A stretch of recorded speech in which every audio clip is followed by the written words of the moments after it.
Olá, pessoal. Meu nome é Ana Carmen. Esse é o canal da Rede TAC. Por conta da pandemia do Covid-19, estamos fazendo vídeos discutindo esse tema na perspectiva da análise do comportamento. A conversa de hoje é com o professor Dr. Roberto Banaco, da Associação Paradigma, pesquisador, professor do mestrado profissional, conselheiro da PPMC e da Sociedade Brasileira de Psicologia.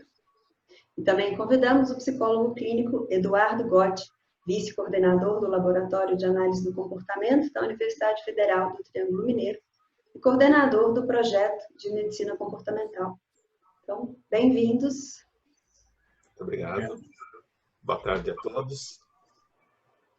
Eu queria começar com uma questão aqui, que é: a pandemia tem imposto para a gente uma série de recomendações, de proibições, que mudaram drasticamente nosso cotidiano, nossa maneira de viver, de trabalhar, de socializar e até de relaxar, né? A gente fica sempre ouvindo as recomendações: fique em casa, lave a mão, não saia para encontrar os amigos ou a família, mas também reúna-se com as pessoas virtualmente. E tudo isso requer mudanças nos nossos hábitos individuais e nas nossas práticas grupais, como sociedade. Que contribuições a análise do comportamento tem para oferecer na promoção de mudanças na cultura que ajude na prevenção da disseminação da Covid-19?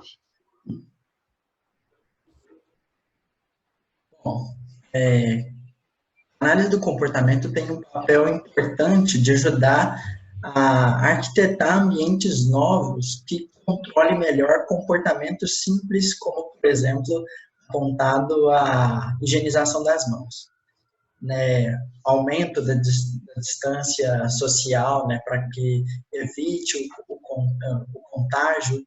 Isso tudo faz parte de estratégias mitigatórias que são recomendadas, mas a gente ainda tem um fraco controle de estímulo para a evocação desses comportamentos adequados. Se a gente for parar para pensar, muito do que tem sido feito até agora tem sido dado por instrução verbal, em campanhas que geralmente são conhecidas como campanhas de conscientização. Uhum.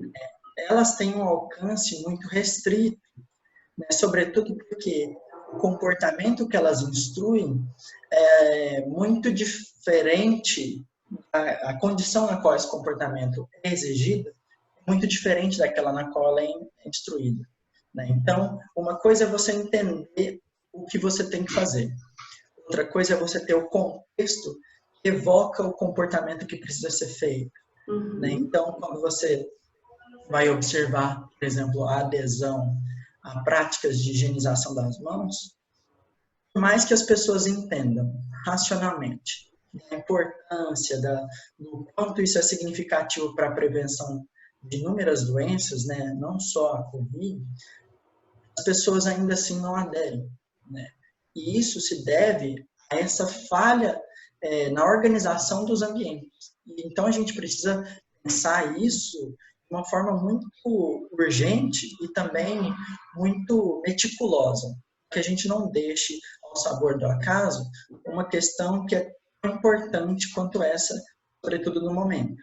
Então, se a gente for parar para pensar alguns tipos de controle de estímulos que ajudaria a evocar esses comportamentos adequados, a gente pode pensar como os nudges, que seriam, né, a tradução disso seria empurrão, né? Esse termo diz respeito a uma intervenção comportamental muito discreta, né, mas ao mesmo tempo eficiente, simples, eficaz e também de baixo custo.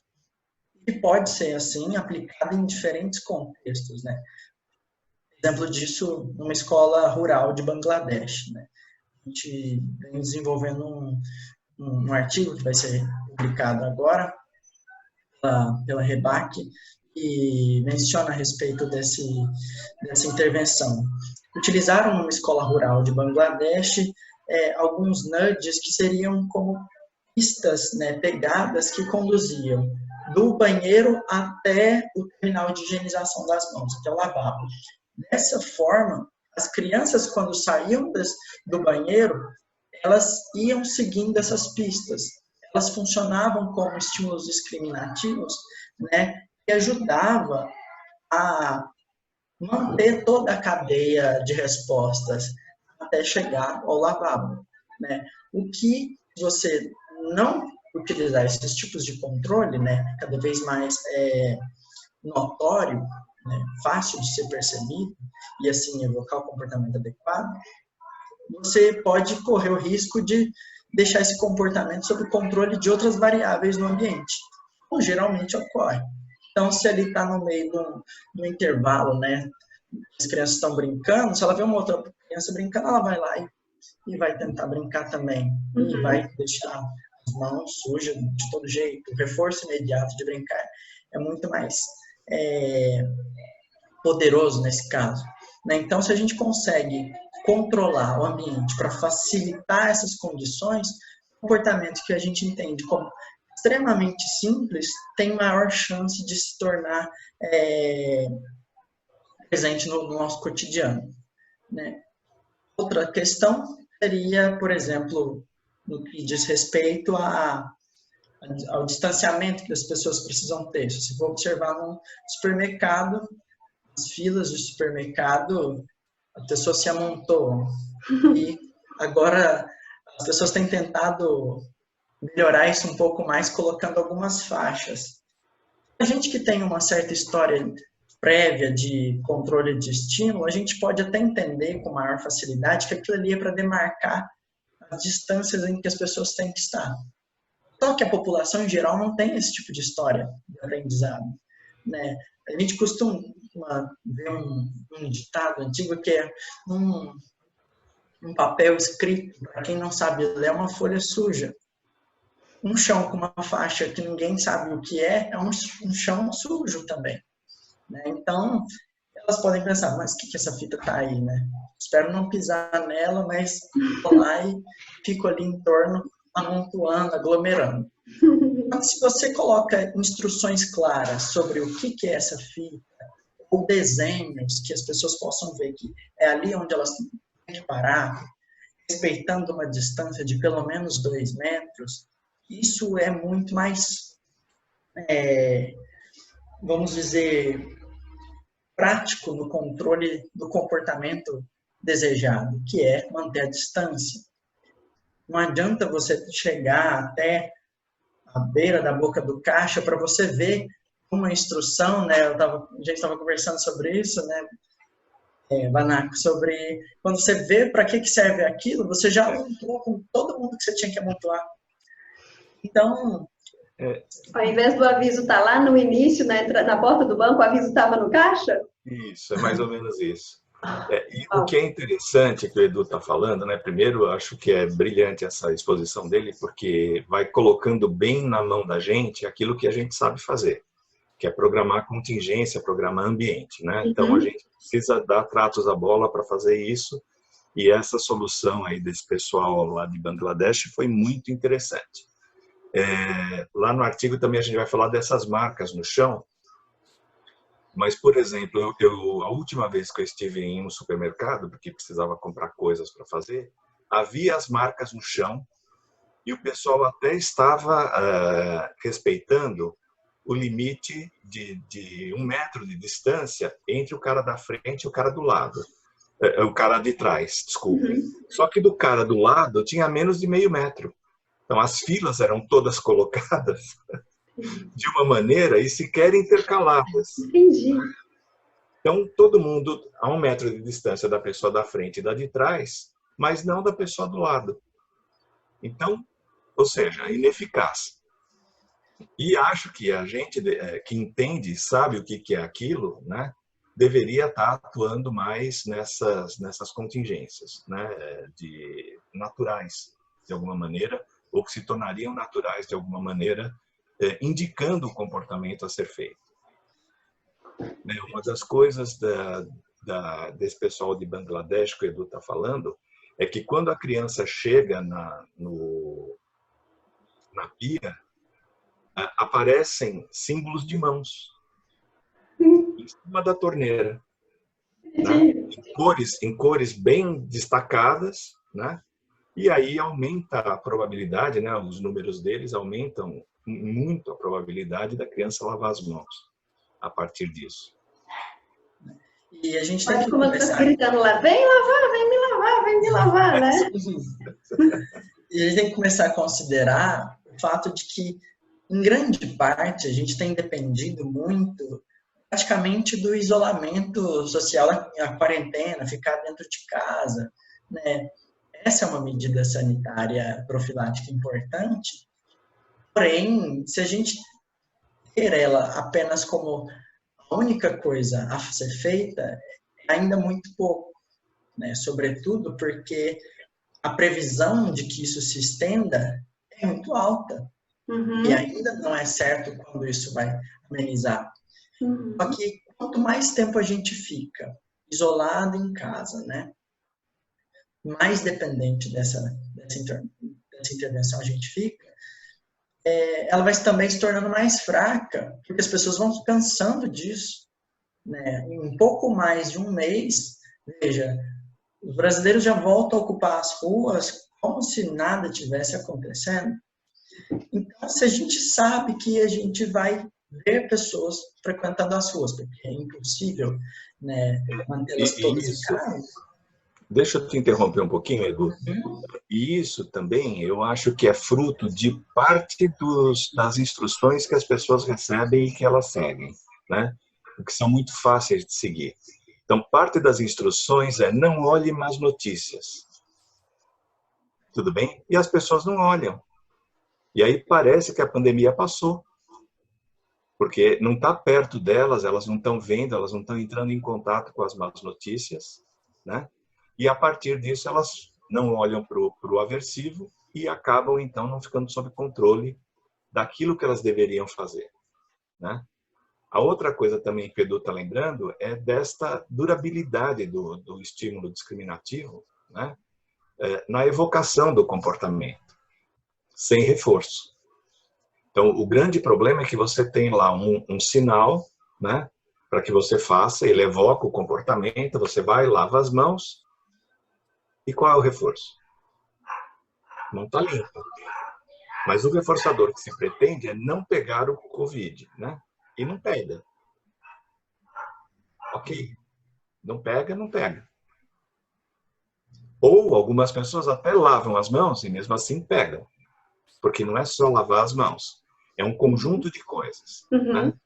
Então, acho que o que o Edu está mostrando aqui é que há algumas ações que a gente pode fazer para aumentar o controle sobre a pandemia.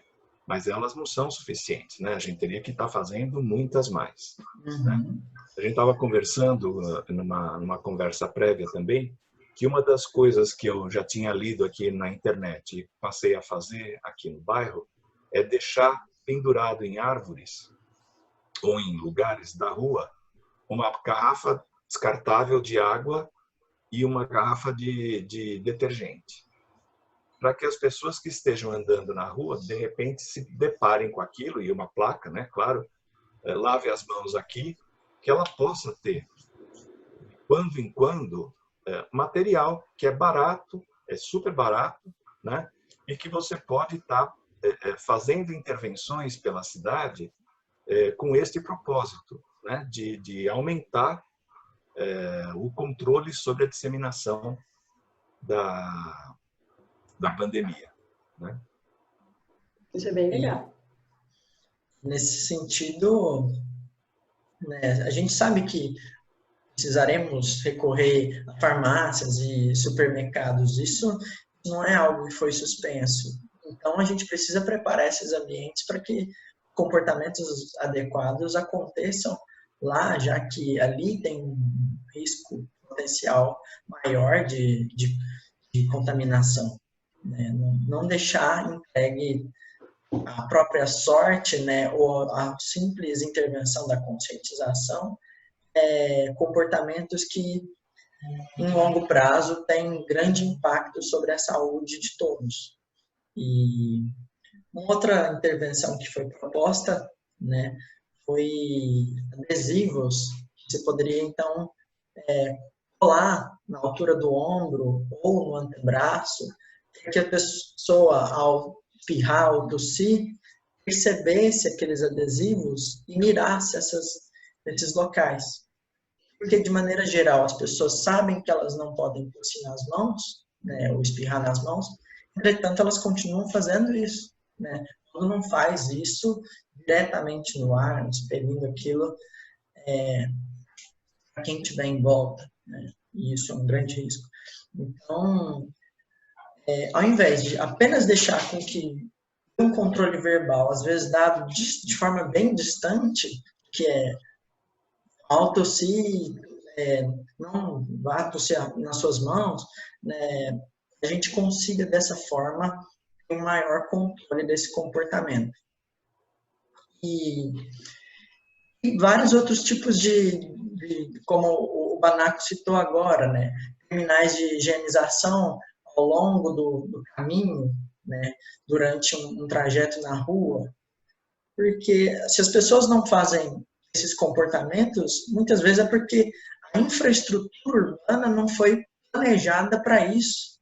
Né? Igual o problema das lixeiras, porque as pessoas muitas vezes jogam lixo em qualquer lugar. Porque você vai contar com lixeiras espalhadas a distâncias muito longas na cidade. Então, quando a gente faz esse tipo de intervenção, a gente aumenta muito a probabilidade desses comportamentos adequados. Por exemplo, essa coisa das lixeiras, né, é outra coisa que o Paradigma faz e o Interago também. Nós colocamos na porta da entrada lixeiras para as pessoas que passam por ali. Não são para fora do edifício, né? E todos os edifícios poderiam fazer esse tipo de coisa, por exemplo, na cidade de São Paulo, uma cidade grande, né? Se você deixasse todas as portas, em todas as portas de edifícios, uma lata de lixo para fora, diminuiria muito o número de lixo que escoa e que vai para as enchentes, por exemplo, tá? Que vão redundar em enchente depois, né? Porque o lixo jogado no chão seria muito menor. Então, são intervenções que a gente tem que pensar que podem ser feitas. Agora, aqui na cidade de São Paulo, o prefeito está pensando em fazer uma intervenção, que é uma intervenção cultural, dado que as pessoas não estão ficando em casa, elas estão saindo, elas estão circulando, ele vai fechar vias de acesso para a população, né? Vai interferir no percurso que as pessoas vão fazer, e a pretensão dele é produzir tráfego de trânsito, né, para desestimular as pessoas a saírem. Então, é um outro jeito de você controlar, e isso ele tem poder para isso, né, para ele poder controlar o número de pessoas que estão na rua, né, neste período que é tão importante, né, ele é crítico nesse momento. Quer dizer, do que eu estou entendendo que vocês estão falando tanto de como analista do comportamento, como um planejador de contingências que favoreçam que aconteça alguma resposta e não aconteça outra, ela pode se dar tanto no aspecto mais individual, né? Quando você promove coisas para você mesmo, para facilitar a chance de você fazer um comportamento, como a do adesivo lá no ombro, que quando eu espirrar, o negocinho vai, né? Eu vou sentir o adesivo aqui e vou lembrar de fazer assim, ao invés de fazer assim. Como dentro de pequenas comunidades, tipo, pôr a lixeira para fora, ter lixeira fora não é o do Covid, mas colocar lá água com detergente na frente do prédio, né, coisas que favoreçam. No meu prédio aqui colocou o álcool na porta dos elevadores. No prédio dos meus pais colocou o álcool do lado de fora do prédio. Assim, só que para não ser álcool gel é o álcool mesmo, só que pendurado de cabeça para baixo, com um negocinho para abrir e fechar. Então, o álcool tá lá, que aí já o primeiro portão você já limpa, aí, claro, pessoas que estão passando por ali também podem usar aquele álcool, claro. E então, coisas institucionais, como na escola, lá, as mãozinhas, que chamam, amei essas mãozinhas que chamam de Bilave,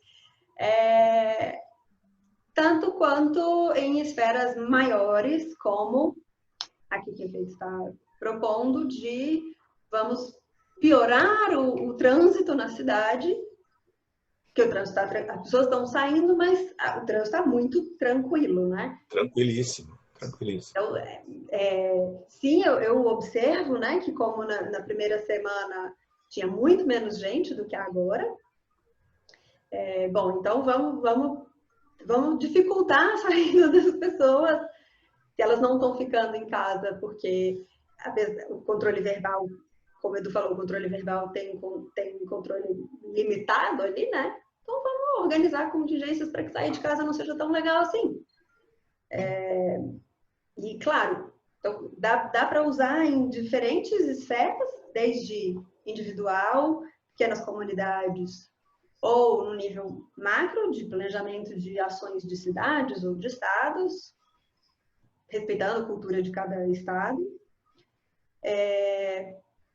E eu acho que tem, e aí aquela questão que vocês falaram de fique em casa, é a primeiro ponto, mas obviamente as pessoas eventualmente elas saem, nem que seja para o supermercado, né?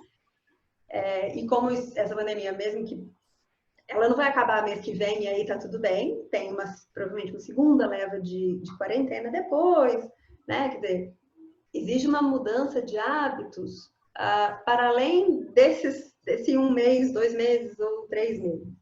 Então, tem que pensar sobre como fazer com que eu ensine comportamentos novos, mude hábitos no longo prazo mesmo, para quando sair de casa, né, continuar tomando distância na fila e pode ter as dicas lá do xizinho no chão, enfim. Mas essa mudança do nosso jeito de estar ali nos lugares públicos, né? São várias esferas que o analista do comportamento pode contribuir. Veja, mesmo essas marcas do chão, Ana, alguns supermercados estão fazendo só uma tira,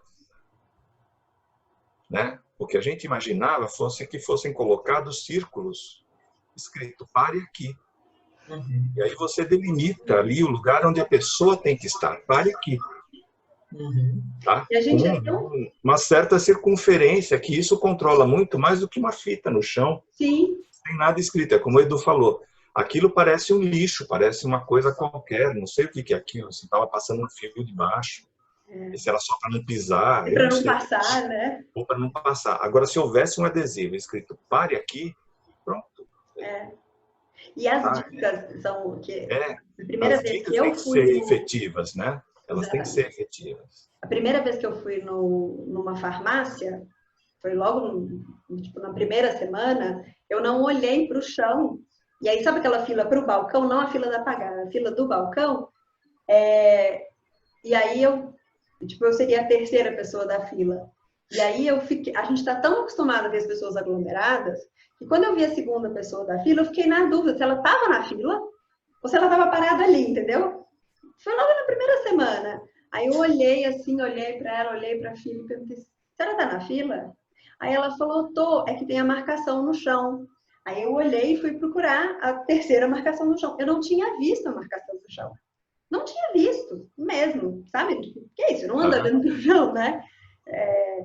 Óbvio que hoje, já sabendo, a gente olharia para isso, mas então, mas olha só que treino de não olhar, né? Quando você sai do aeroporto, a Uber sabe disso. E ela coloca um tapete da Uber que te dirige para a Uber. Sim, sim. A Uber sabe. Entende? É isso que a gente precisa ficar ligado. A gente não está acostumado a olhar para o chão, mas fica sob controle daquilo. Exatamente. Porque ela pega o lugar mais provável de você estar, e a faixa dela começa ali, e é dali que sai a faixa dela que te dirige até a Uber. Né? Isso é um controle ambiental. E é o que o estudo lá de Bangladesh fez. Sai da porta do banheiro e vai, é só aquilo que Vai tem, até o vai lavatório? direto ao lavatório. Quando chega no lavatório, tem as mãozinhas. Pronto. E aí tem tudo, tem a torneira, tem o sabão, tem tudo ali. Sim. O interessante Então, disso, desculpa, não, fala. o interessante disso é que é um controle que não é coercitivo. Isso. Não. Ele é uma dica que torna evidente o comportamento que você espera que aconteça. Né? A gente vive um momento com tamanha restrição e controles coercitivos, né, em função de seguir a risca as recomendações das agências de controle de saúde, mas isso é aversivo. Então, porque é pingo de aversividade a mais, a gente já fica assim, meu Deus, mas mais isso, né? Então, usar de estratégias que não sejam coercitivas, elas são preferíveis, né? Quando você quer modificar esses comportamentos. Claro, não estou tirando a razão e a justificativa de utilizar, por exemplo, medidas como essa que o Roberto apontou, que o prefeito vai utilizar de bloquear algumas avenidas para aumentar o custo de resposta e assim desencorajar as pessoas. Né? Mas só para sinalizar a importância de que quando a gente fala sobre nudge, a gente está falando sobre um controle que ele não tolhe a sua liberdade ou sua percepção de liberdade, né? Nesse sentido. Ele certamente vai ficar impopular em São Paulo. Pensando no coercitivo, quando você disse, né, as pessoas estão evitando ver jornal, e sim, porque às vezes as pessoas estão passando o dia inteiro vendo jornal, e aí agora elas não aguentam mais porque está fazendo mal, elas param de ver jornal, e aí, nesse sentido, o controle coercitivo, que a notícia ruim, a ameaça de você vai adoecer, para de acontecer, para de funcionar, porque eu não entro em contato com ela mais, eu não entro em contato mais com a ameaça, eu só não uso, né? Não vejo. Muito obrigada por terem vindo aqui e nos ajudado a pensar sobre a nossa atuação nessas diferentes esferas do individual, pequenos grupos ou grandes, né, como prefeituras do estado. E agradeço muito vocês terem vindo.